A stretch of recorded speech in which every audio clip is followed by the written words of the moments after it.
হাজারি আর বুক ফাটা কান্নায় ভারী হয়ে উঠেছে চট্টগ্রামের কর্ণফুলী নদীর তীর। ছবি হাতে কারো বাবা, কারো ভাই, আবার কারো স্বামী। মাছ ধরতে গিয়ে নিখোঁজ প্রিয়জনদের খুঁজছেন স্বজনরা।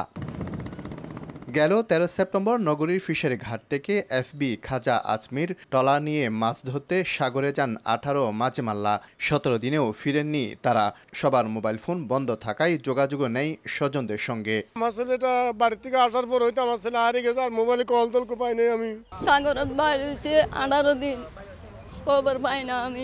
আমাদের ছেলেগুলা আমরা উদ্ধার চাই। অপহরণের অভিযোগ তুলে স্বজনরা বলছেন মাঝিমাল্লাদের ফিরিয়ে দেওয়ার কথা বলে টাকা হাতিয়ে নিয়েছে একটি চক্র। অপহরণ মনে হচ্ছে এরকম লাগতেছে আমার, সেই জন্য আমি অপহরণ একটা ডায়েরি করছি। ভাই তুই বাড়িতে চলে যাচ্ছে, আমার বাচ্চাগুলো দেখিস, এগুলো বলে আমাকে কল কেটে দিছে। আর এরপর থেকে আজ কোনো যোগাযোগ করেনি। আমরা সালাউদ্দিনকে সন্দেহ করতেছি যে আমাদের বুটে আগে ইঞ্জিন ড্রাইভার হিসেবে ছিল। তবে ঘটনাটি অপহরণ নাকি নৌকাডুবি তা খতিয়ে দেখছে নৌ পুলিশ।